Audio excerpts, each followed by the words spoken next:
Black woman, cornered by cops on her land. What her brother does next shocks them all. The sun hung low over the fields of rural Georgia, casting a burnt orange hue across the rolling acres of the Carter family land. The thick August air was still, heavy with the kind of silence that only comes before something breaks. Standing by her barn, Savannah Carter wiped the sweat from her brow, her boots coated in red clay and dust. She had spent the morning tending to the horses, unaware that by sundown her life, and the way her family's name would be remembered, was about to change forever. Savannah was no ordinary woman. At 35, she was a combat medic veteran, now a licensed agricultural engineer, running the 200-acre homestead her late parents left behind. Independent, calculated, sharp-tongued when needed. She wasn't one for drama, but life out here had its ways of testing patience, especially when it came to land disputes. And lately, things had been getting tense. It started 2 weeks ago when she noticed fresh tire marks across the southern boundary of her land, territory that had never been in question for decades. Her neighbor, Wayne Hargrove, a smirking man in his late 50s with a long family history of entitlement and racism, had recently acquired new investors for his property. Rumor was he wanted to build a hunting lodge and needed more land. She had told him no the first time he brought it up. Firm. Final. She had no idea he'd take it personally. But that afternoon, the crackle of tires over gravel jolted her to attention. 3 sheriff's cruisers pulled up to her gate, uninvited. The officers, 2 white, 1 Hispanic, stepped out with the kind of posture that let you know they weren't here to talk. The lead officer, Deputy Rick Carver, adjusted his belt with exaggerated purpose. "Ma'am," he said, eyes narrowing behind aviator shades. "We got a call about a potential land encroachment and an unauthorized structure being built on county soil." Savannah tilted her head, unamused. "You mean my barn? That's been here since 1973. Carver didn't flinch. "Got some recent survey results says otherwise." "I'd like to see those survey results," she said coolly. "We'll show them to you once we've had a look around. For now, we're going to need you to step aside." "No warrant, no notice. This is private property." Another deputy moved toward the barn, hand hovering above his taser. "Don't make this difficult, Mrs. Carter." Savannah's jaw tightened. She didn't move. "My name is Savannah Carter. I own this land. You're not stepping foot anywhere without a warrant." The moment she said it, Carver reached for his radio. "Dispatch, we got a 1096, possible obstruction." "You calling me unstable now?" she asked, fire building in her voice. Carver took a step forward. "Ma'am, I'm giving you one last chance. Step away from the barn." Then came the sound, a deep, thunderous engine echoing down the dirt road. A matte black pickup truck, custom-built and lifted, pulled into the clearing, grinding to a stop inches behind the last patrol car. The doors flung open. Out stepped a tall man in tactical cargo pants, sunglasses, and a dark green shirt that clung to a body built like it hadn't skipped a workout in 20 years. Elijah Carter, Savannah's older brother. And he wasn't just a man with muscles and a bad attitude. He was a former Marine Recon Unit commander, now a private security consultant who had worked with high-risk conflict zones around the globe. He didn't say a word at first, just walked toward Savannah, standing beside her like a wall. Then, turning to Carver, he spoke with a low, commanding voice that cut through the tension like a blade. "Back up off my sister." Carver looked him up and down. "This doesn't concern you, sir." "It does now," Carver scoffed. "This is an active investigation. And you're trespassing on federally registered land." "Savannah's a licensed veteran landowner under USDA protection. You didn't do your homework." Savannah raised an eyebrow at her brother. She hadn't even told him about that clause in her documents. Apparently, he had done some digging on his own. Unless you got a warrant, Elijah continued, you're looking at violating federal statutes, not to mention civil rights infringement. So if you don't want a lawsuit so heavy it'll bankrupt the department, I suggest you holster that attitude and walk away. One of the younger deputies hesitated. Wait, she's registered with the USDA as a protected land steward. Elijah tossed a folder onto the hood of one cruiser. Right there, verified. Filed last month. I'd suggest you go make some calls before you end up on the evening news. Carver's nostrils flared. He grabbed the folder, flipping through documents his department clearly hadn't expected. Savannah could see the red creeping up his neck. He wanted control of the situation, but it was slipping fast. Then the radio crackled. Unit 3, return to base. The DA's office just called in. Stand down. The voice on the other end wasn't some bored dispatcher. It was the district attorney herself. Carver froze. He knew what that meant. Someone had made a bigger call, and suddenly the game had changed. He clenched his jaw. This isn't over. It is for today, Elijah said, stepping forward just enough to send a message.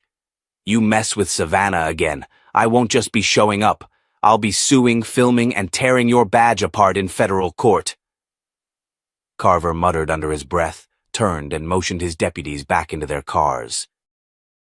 Tires skidded as the cruisers peeled out, leaving nothing but dust and an uneasy silence behind. Savannah finally exhaled. Elijah turned to her, his voice softening. You okay? She nodded slowly. They came ready to take everything. Then it's a good thing I came ready to stop them. But as she looked past the barn and into the tree line where she'd first seen tire tracks, something gnawed at her. They'll be back, she whispered. Elijah didn't argue. He looked down at her, then at the distant horizon. Let them. Next time, we won't just be ready. We'll be waiting. Savannah stood on her porch, watching the last trail of dust disappear down the road. The silence that followed the cop's departure felt just as loud. Her fists unclenched slowly, but her mind remained alert. The sun had dipped lower now, casting long shadows over her fields, and a feeling deep in her gut told her that this wasn't just about a survey error. Someone wanted her gone.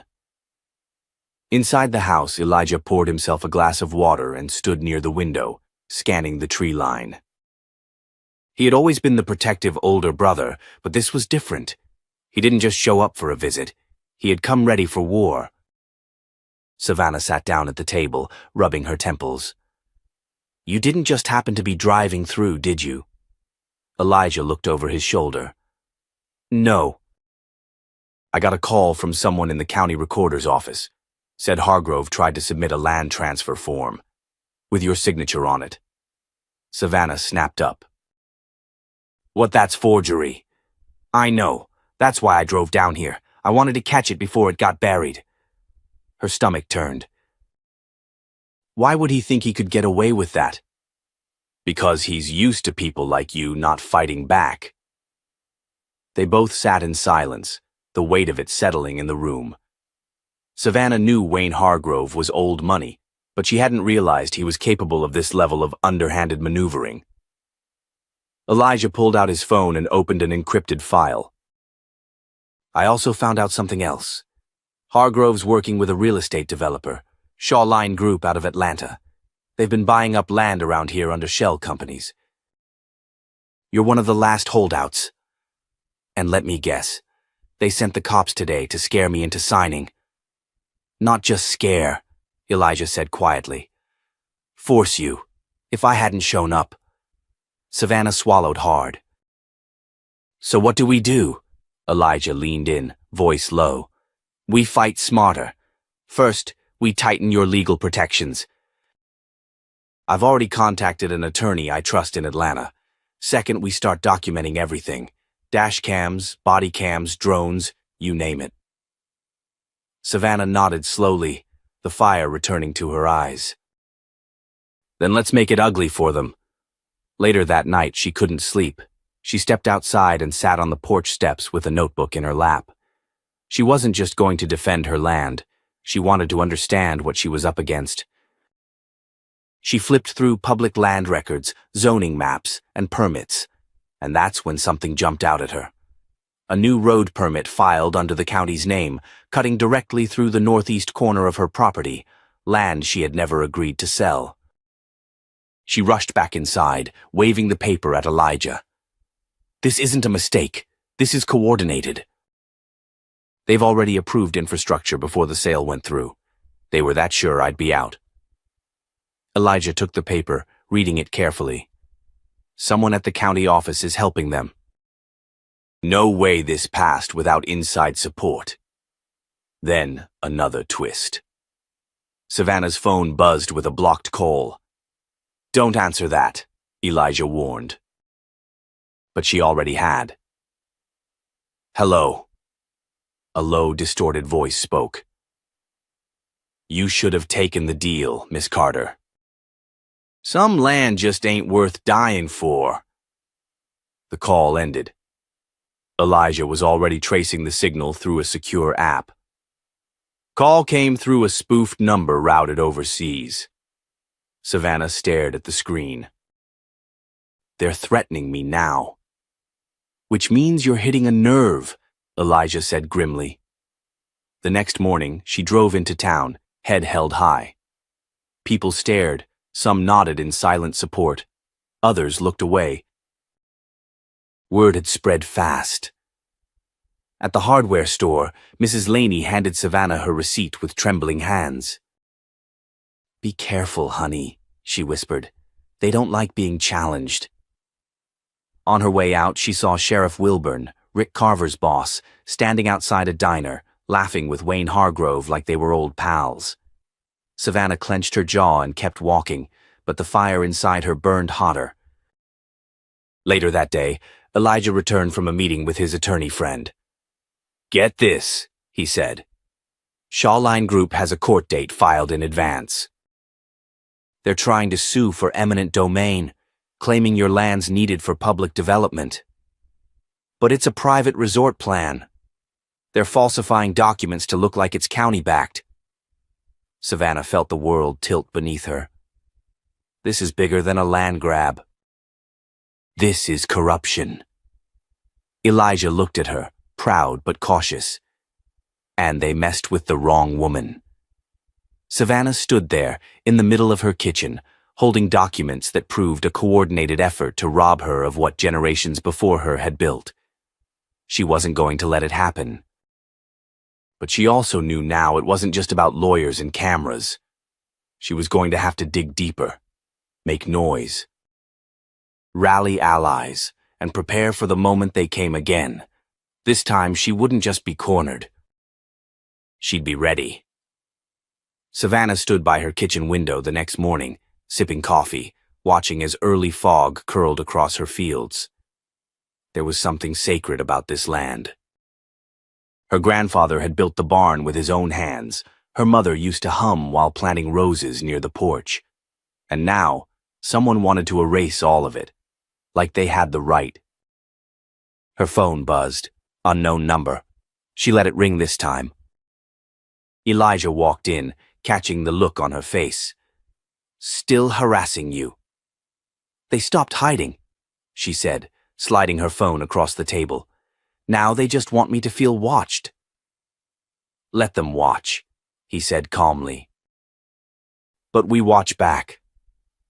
They had already installed trail cams, a new gate, and even a perimeter alarm system Elijah rigged up from military-grade gear. But what they needed now was evidence, not just of trespassing, but of intent. Later that day, Savannah drove into the county archives building. It was old, musty, and the air conditioner barely worked, but it held keys to the past, and maybe the truth. She smiled at the clerk behind the desk, a woman in her 60s with thick glasses and a sharp memory. Hi, Gloria. I was hoping to check historical land use permits for my parcel. Gloria tilted her head. Carter property, right? Savannah nodded. Gloria hesitated, then leaned in. You know, someone came through last month asking the same thing. Claimed to be your lawyer. I haven't sent anyone. I didn't think so. Something felt off.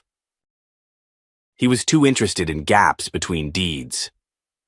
Savannah's heart sank. Do you remember his name? Didn't leave one, but drove a gray Suburban with out-of-state tags. That was enough to raise red flags. Savannah thanked her and spent the next 2 hours combing through files. That's when she found it. In the 1980s, a border dispute was filed between her grandfather and a neighboring landowner. The case was dismissed, but the boundary lines were redrawn in old county maps and never updated. That created a sliver of disputed land on paper, a loophole someone could exploit. She called Elijah immediately. I found it. They're claiming part of my land isn't mine because of an error from 30 years ago. Then we need proof it's yours. Photographs, tax payments, witness testimony, anything. Savannah breathed out. We've got all of that, but I'll need help getting it in order. When she returned home, Elijah was already on the phone with a forensic cartographer. He turned to her after he hung up. Guy owes me a favor. He'll fly in tomorrow. Savannah felt a flicker of hope. Good. Because I want this airtight. I want the judge to see their scheme unravel in real time. That evening, she sat on the porch going through a box of old photos when a truck pulled up quietly at the gate. Savannah froze. Elijah came out, handgun holstered discreetly at his hip. The truck door opened, and a figure stepped out, a woman in business clothes carrying a briefcase. Don't shoot, she called with a small smile. I'm not here to scare you. Savannah squinted. Who are you? Name's Alexis Monroe, investigative journalist. Atlanta Tribune. I've been digging into Shoreline Group for a year now. Heard what happened on your land. Mind if we talk? Elijah looked skeptical.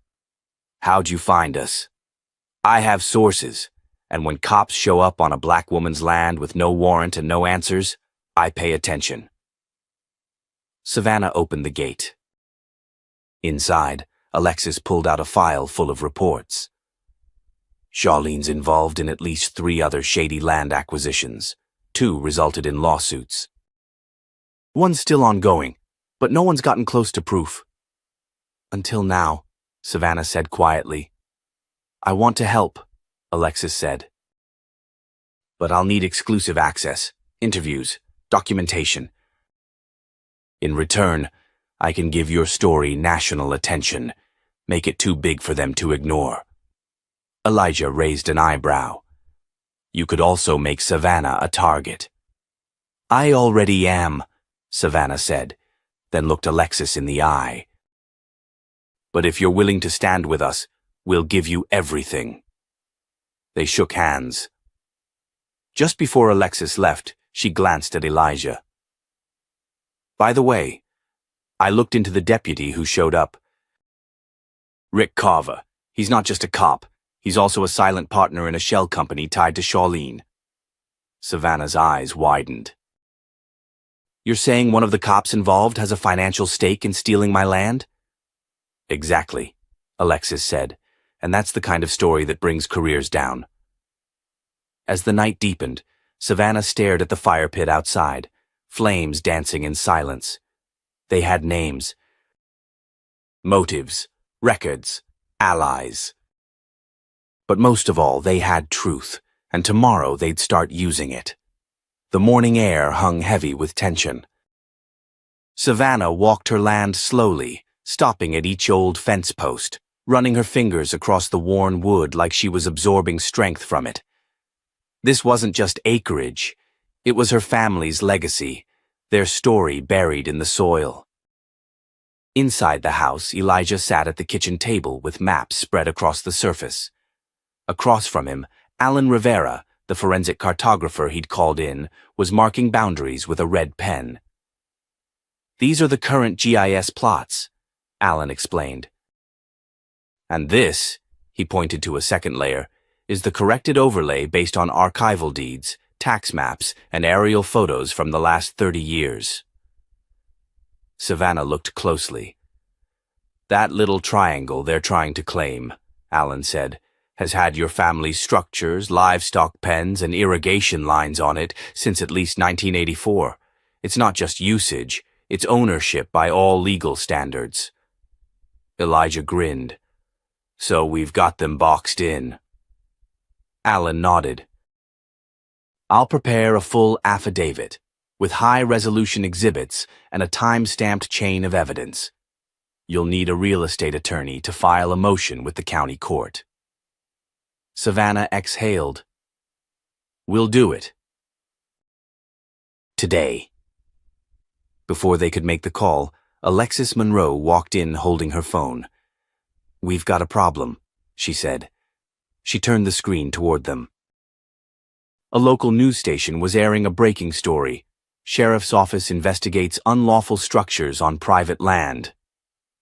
The footage showed aerial drone shots of Savannah's property, edited to look like she was squatting. Savannah stared at the TV. "That's my home." "They're trying to flip the narrative," Alexis said. "Make it look like you're the intruder." Elijah clenched his fists. "How the hell did they get drone footage?" "I have a guess," Alexis said. "Rick Carver filed a code violation complaint under a fake name. That triggered a zoning investigation. Gives them legal cover to survey you without a warrant. So now they can build a public perception case," Savannah said bitterly, "before we even set foot in court." "That's exactly it." Elijah looked to Alexis.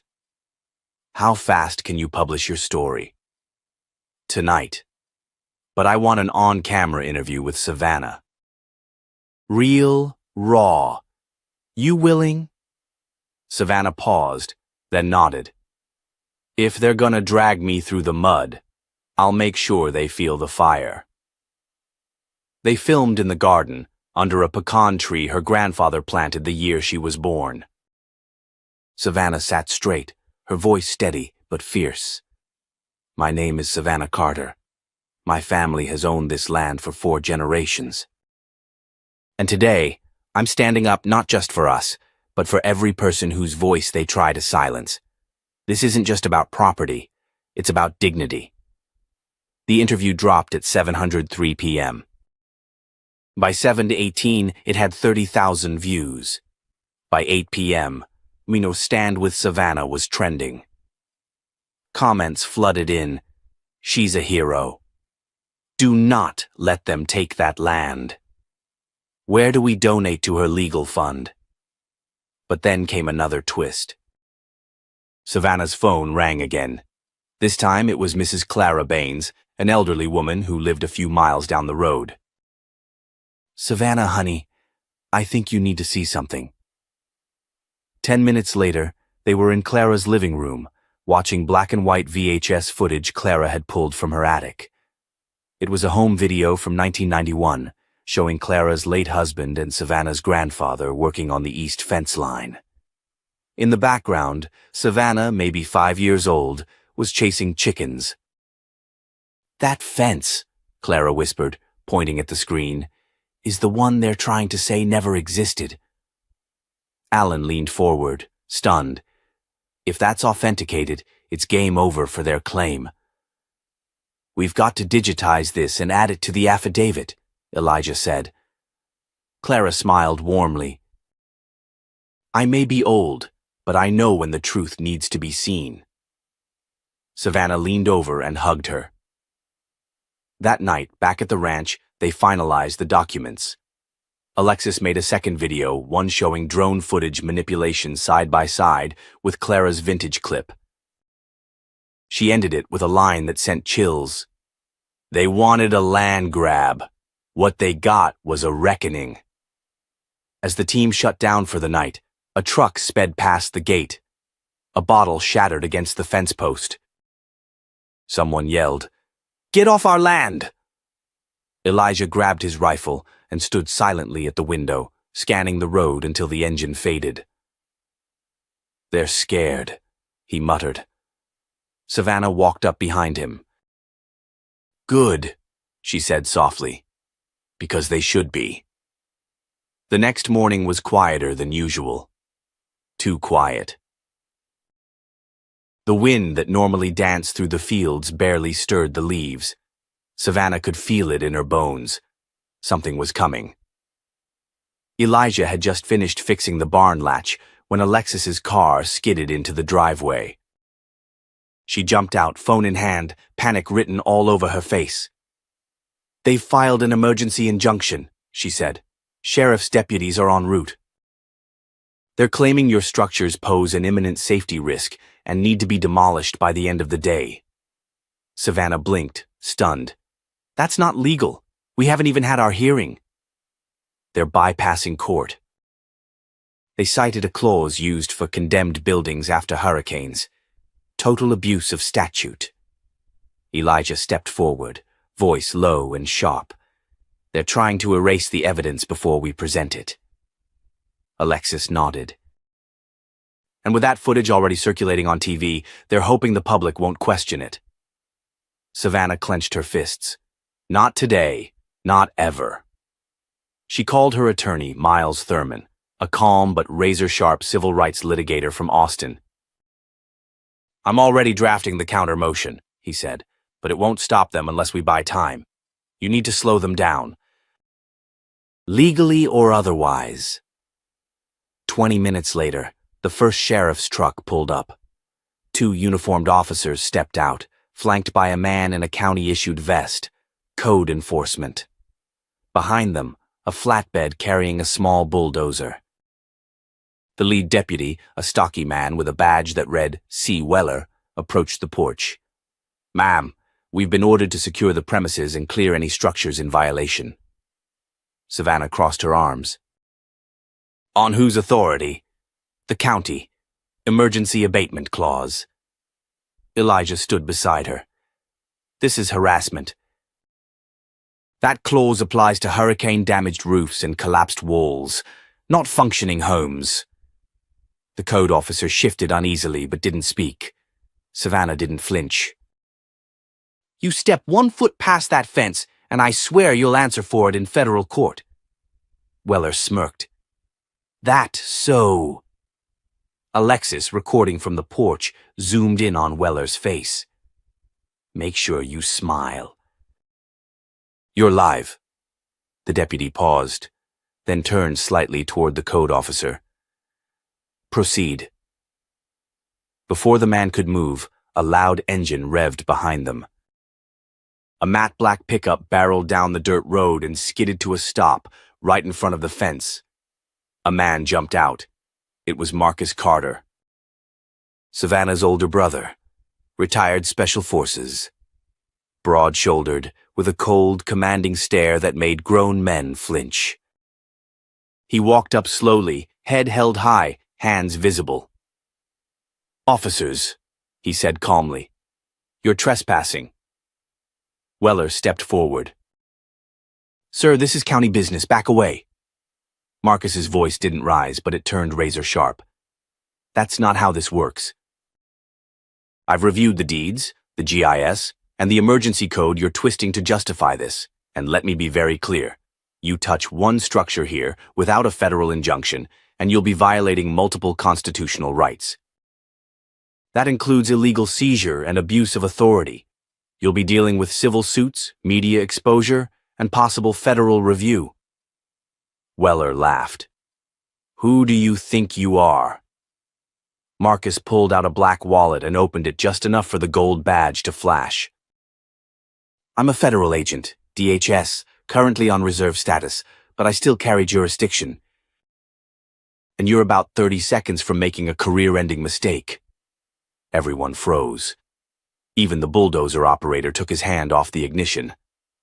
Savannah stared at her brother, stunned. He'd never mentioned he still had his credentials. The code officer stepped back. I wasn't aware. Weller turned red. We were just following county directive. If there's a mistake— No, Marcus cut in. You were counting on no one pushing back. He stepped closer, voice like ice. You people tried to ambush a woman on her own land, tried to destroy her home and erase evidence. You think that'll fly in front of a judge or the press? Weller fumbled for words. Marcus turned to Savannah. Get your lawyer on speaker, now.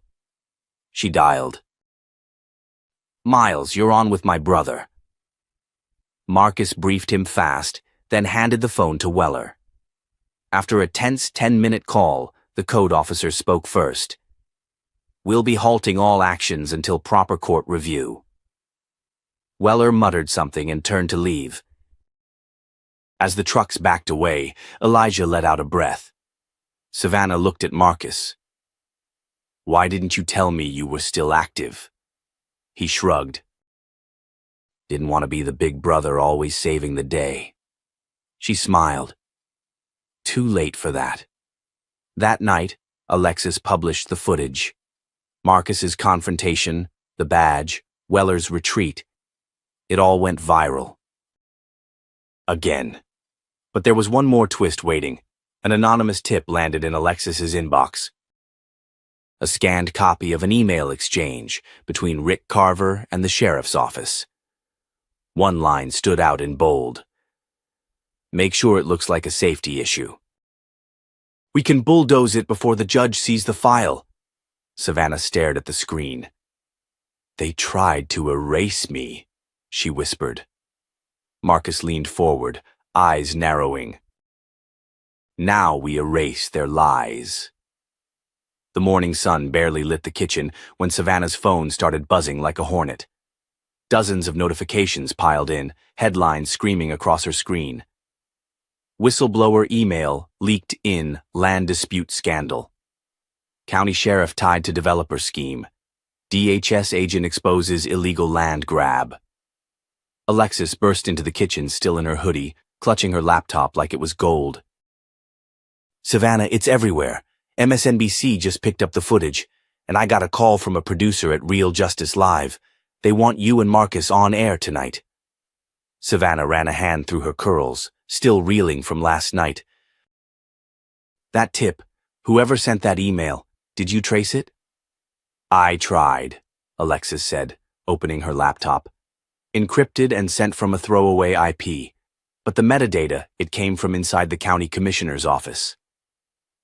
Marcus, already dressed in boots and a tactical windbreaker, sipped his black coffee. Someone on the inside just flipped. Question is why and how much they know. Elijah walked in holding a manila envelope. You're gonna want to see this. Inside were printed screenshots of a group chat. Carver, the sheriff, and two names they hadn't seen before, city council members. The texts were blunt and damning.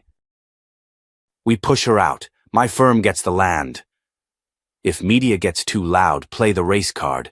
Say we're protecting public health. Savannah's jaw tightened. They had this plan down to the spin. Just then, a black SUV pulled up outside. Two men in dark suits stepped out, flashing DOJ badges before they even reached the porch. Missy.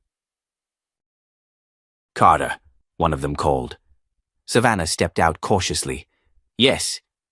I'm Agent Darnell. This is Agent Ruiz. We're with the Department of Justice Civil Rights Division. We've been monitoring the case since the footage surfaced. Marcus stepped beside her. Why now? Darnell glanced toward the fields. That email broke the dam. We're here to conduct interviews and assess if federal charges are warranted. Savannah's voice didn't shake. They tried to ruin me. They nearly bulldozed my home. You better believe charges are warranted. Ruiz nodded. We agree, but there's more. We believe this is part of a pattern. You're not the only black landowner being pressured to sell. We've got 3 similar cases in neighboring counties. Alexis gasped. It's coordinated. Darnell pulled out a folder. Our early evidence says yes, and we want you on record. They set up a makeshift interview room in the barn. As the agents recorded statements, Savannah spoke with a quiet, fierce intensity. She walked them through the threats, the fake code violation, the sheriff's bluff, and her brother's intervention. Marcus provided documentation, maps, timelines, email trails, everything meticulously backed up. Hours passed. By late afternoon, Savannah sat outside with Marcus. The sun dipped low, painting the sky in gold.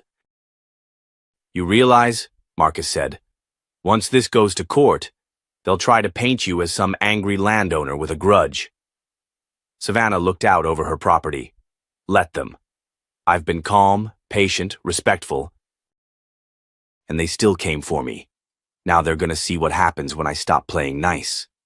That evening, Real Justice Live streamed the story to over 1.4 million viewers. Savannah sat across from the host, poised and powerful. This isn't just about me, she said, her voice steady. It's about anyone who's ever been told their home is only safe if no one wants it. It's about power being used to erase people who don't fit someone else's vision of clean progress. The audience flooded the comments with support. Hashtags trended. Stand with Savannah, protect black landowners, justice now, but not everyone was happy. Inside a dim bar on the outskirts of town, Rick Carver slammed his whiskey down. You said she'd cave, he hissed at the sheriff. She had no leverage, no title but her name. The sheriff, now visibly sweating, stared at his phone. You don't get it. This just became federal. They got DHS, DOJ, media pressure. You better find a way to bury this, Rick, or we both go down. Carver narrowed his eyes. No, we're not going down. We're going deeper. If she wants war, we'll give her one. He grabbed his phone and dialed. A voice answered on the second ring. Male. Calm. Dangerous. Yeah, we need a shutdown. I want her isolated. No help? No lawyers? No press. The voice paused. And what's the price if I deliver? Whatever you want. Just make her disappear, metaphorically. Savannah had just won a battle. But a storm far darker was rolling in. Savannah stood at the edge of her field, the early morning air thick with the smell of dew and dust. She should have felt relief. The DOJ was investigating. The truth was coming out, but instead her chest felt tight. Like something was crawling beneath the surface, waiting to strike. Marcus noticed it too. He was usually the one cracking jokes over coffee, teasing Alexis about her caffeine addiction. But this morning, he was silent. Too silent. You feel it? She asked without turning. Yeah, he said, like the air's too still. At exactly 8:03 a.m., Alexis's voice rang out from inside the house. Savannah. You need to see this, now! They rushed inside. The screen showed a breaking news report. A local TV anchor with perfect hair spoke in that practiced tone of fake neutrality. Sources confirmed the Department of Health has ordered an emergency halt to all activity on the Carter property due to the discovery of an environmental hazard. Savannah's heart dropped. What the hell? Alexis kept scrolling. Wait. The report came from an anonymous tip. Claims your well water tested positive for contaminants, high lead levels, uninhabitable. Full quarantine. Marcus cursed under his breath. No way. We had the water tested 2 months ago. It was clean. As if on cue, 3 government trucks pulled up out front. Men in hazmat suits stepped out like something out of a pandemic film. Savannah stormed out, meeting them halfway. Where's your warrant? The man at the front adjusted his mask. Emergency authorization under state environmental code. Your land's under review for public health risk. You'll need to evacuate. Savannah's eyes narrowed. Let me guess. the lab that processed that test, funded by the same group bidding on my land.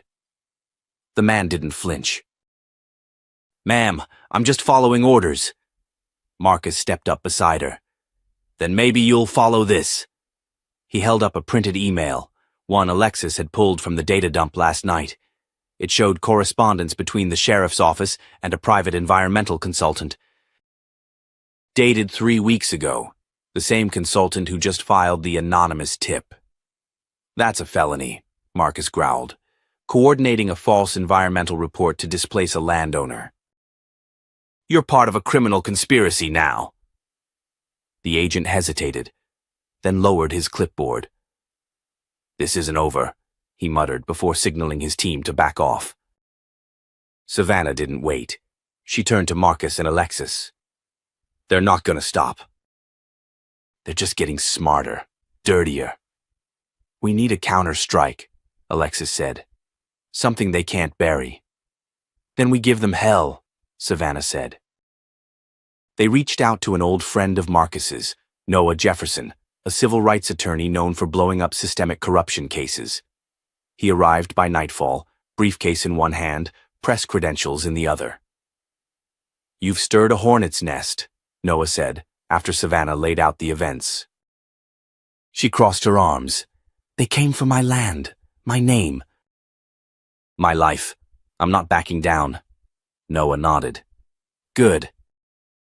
Because I've filed an injunction blocking all further action on your property, and I'm calling for a state-level investigation into the sheriff's office and city council." "And the developer?" Marcus asked. Noah smirked. "Rick Carver just got served a subpoena. They're freezing all his project assets until this is resolved." That night, another surprise came. A woman knocked on their door, wrapped in a long coat, face hidden under a cap. When Savannah opened it, the woman stepped into the light. "My name's Angela Price," she said. "I used to work for Carver's firm. I saw what they did to you." "I have copies of everything. Meeting notes, payout logs, audio of the sheriff admitting the setup." Savannah blinked. "Why now?" Angela's voice cracked. "Because they did it to my aunt. Forced her off her land in Georgia last year. She died of a stroke 3 months later. I didn't speak up then. I won't make that mistake twice." They took her in, gave her tea, listened as she unfolded years of corruption, bribes, blackmail. The puzzle was finally coming together, but it wasn't over. At 2 a.m., Marcus's phone buzzed. An unknown number. One-word message. "Run!" He sat up, scanned the windows, saw nothing, until a shadow moved at the tree line. A figure ducking behind the barn, he ran to Savannah's room. "Get dressed!" "Now." She didn't argue. Neither did Alexis. Within minutes, they slipped out the back, cutting across the fields toward a neighbor's land. Behind them, a fire bloomed. Orange lit the night sky. Flames engulfed the barn. Decades of tools, equipment, memories. Gone. Savannah stared, breath frozen. "This isn't just a land dispute anymore," she whispered. "It's war." Marcus placed a hand on her shoulder. "Then we finish it." The smell of smoke still lingered in Savannah's hair as she sat under the temporary shelter her neighbors had helped build that morning. The barn was gone. The soil around it blackened, scorched with loss. But the resolve in her eyes had never burned brighter. She stared across the field where a crowd had begun to gather. Journalists, civil rights activists, farmers from 3 counties over. A podium had been set up just in front of the charred ruins, its backdrop speaking louder than any speech. Noah stood beside her, fixing his tie. "You sure you want to do this publicly?" Savannah gave him a hard look. "They tried to silence me. Let's make sure the whole country hears us now." As she approached the mic, camera shutters clicked. A gust of wind swept her locks back from her face. She didn't flinch. "My name is Savannah Carter," she began. "For generations, my family has lived on this land. We've grown crops, built homes, raised children, and buried our dead in its soil. But when I refused to sell it, I was met with intimidation, surveillance, and fire." She paused. The silence was heavy. "They thought if they destroyed my barn, they could break me. If they dragged my name through the mud, I'd back down. But here I stand." Applause broke out, short and sharp. "Let me be clear. This is not just about me. What happened to my family has happened to countless black landowners across this country, forced off their property through lies, threats, and loopholes." Her voice tightened. "Well, not this time." Behind her, Marcus appeared with Angela Price. They held up folders, dozens of documents, proof of the conspiracy. Alexis stood beside them, phone in hand, live streaming the entire event to a growing audience online. Savannah continued. "With the help of brave people like Angela, we uncovered internal memos showing the sheriff's office colluded with developer Rick Carver. We have audio of backdoor deals, payoff logs, and more. And today I am filing a federal lawsuit not only to hold them accountable, but to spark legislative change that protects landowners like me." A reporter shouted a question. "What do you say to the people who claim this is just one isolated case?" Savannah smiled bitterly. "Ask them how many isolated cases it takes to become a pattern." That night, Rick Carver's office was raided by federal agents. The sheriff was placed on immediate suspension, pending criminal investigation. Several members of the city council resigned preemptively, and the state attorney general announced an initiative to investigate illegal land grabs across rural communities. But the true twist came days later. Savannah received a call from a congresswoman in D.C. who had seen the live stream. "We need you on this task force," the congresswoman said. "Your story isn't just powerful, it's necessary." Marcus nearly dropped his coffee when she told him. "You're going to Washington." Savannah shook her head. "Not instead of here. I'll go, but only if I can keep my boots in this soil." In the weeks that followed, the Carter land was officially declared a protected family heritage site. Volunteers arrived to help rebuild the barn. Farmers donated tools. Local kids came by just to learn from Marcus, now something of a legend himself. As for Savannah, she did testify in front of Congress. She shared her story, not as a victim, but as a fighter, a woman who refused to bend. In her closing remarks, she said, "We don't need to be rich to defend what's ours. We don't need to have power to speak truth. But when we stand together, when we shine a light on what they want kept in the dark, that's when we win." And the room erupted in applause.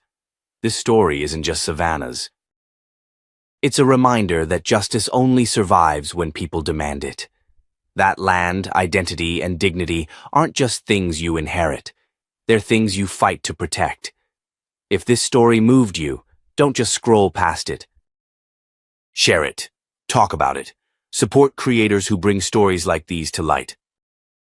Because someone out there is still being silenced, and they need you to speak up. Subscribe to the channel. Join the conversation. Let's make sure these voices are never unheard again.